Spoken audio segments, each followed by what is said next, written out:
Chapter 8. In those days, when there was a very great multitude, and they had nothing to eat, Jesus called his disciples to himself and said to them, I have compassion on the multitude, because they have stayed with me now 3 days and have nothing to eat.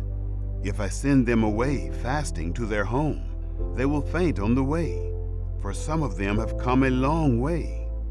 His disciples answered him, From where could one satisfy these people with bread here in a deserted place? He asked them, How many loaves do you have? They said, 7. He commanded the multitude to sit down on the ground, and he took the 7 loaves. Having given thanks, he broke them and gave them to his disciples to serve. And they served the multitude. They had a few small fish.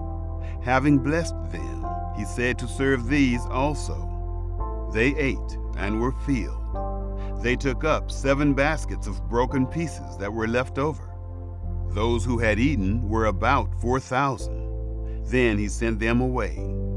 Immediately he entered into the boat with his disciples and came into the region of Dalmanutha. The Pharisees came out and began to question him, seeking from him a sign from heaven and testing him. He sighed deeply in his spirit and said, Why does this generation seek a sign? Most certainly I tell you, no sign will be given to this generation. He left them, and again entering into the boat, departed to the other side. They forgot to take bread, and they didn't have more than 1 loaf in the boat with them. He warned them, saying, Take heed, beware of the yeast of the Pharisees and the yeast of Herod. They reasoned with one another, saying, It's because we have no bread. Jesus, perceiving it, said to them, Why do you reason that it's because you have no bread? Don't you perceive yet, neither understand? Is your heart still hardened? Having eyes, don't you see? Having ears, don't you hear? Don't you remember? When I broke the 5 loaves among the 5,000, how many baskets full of broken pieces did you take up? They told him, 12. When the 7 loaves fed the 4,000, how many baskets full of broken pieces did you take up? They told him, 7. He asked them, Don't you understand yet? He came to Bethsaida. They brought a blind man to him and begged him to touch him. He took hold of the blind man by the hand and brought him out of the village. When he had spat on his eyes and laid his hands on him, he asked him if he saw anything. He looked up and said, I see men, for I see them like trees walking. Then again he laid his hands on his eyes. He looked intently and was restored, and saw everyone clearly. He sent him away to his house, saying, Don't enter into the village, nor tell anyone in the village.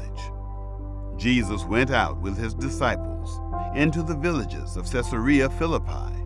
On the way he asked his disciples, Who do men say that I am? They told him, John the Baptizer, and others say Elijah, but others one of the prophets. He said to them, But who do you say that I am? Peter answered, You are the Christ. He commanded them that they should tell no one about him.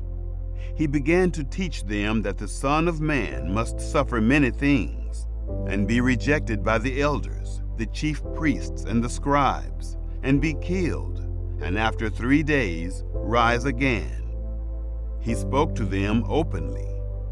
Peter took him and began to rebuke him. But he, turning around and seeing his disciples, rebuked Peter and said, Get behind me, Satan, for you have in mind not the things of God, but the things of men. He called the multitude to himself with his disciples, and said to them, Whoever wants to come after me, let him deny himself and take up his cross and follow me. For whoever wants to save his life will lose it, and whoever will lose his life for my sake and the sake of the good news will save it. For what does it profit a man to gain the whole world and forfeit his life? For what will a man give in exchange for his life? For whoever will be ashamed of me and of my words in this adulterous and sinful generation, the Son of Man also will be ashamed of him when he comes in his Father's glory with the holy angels.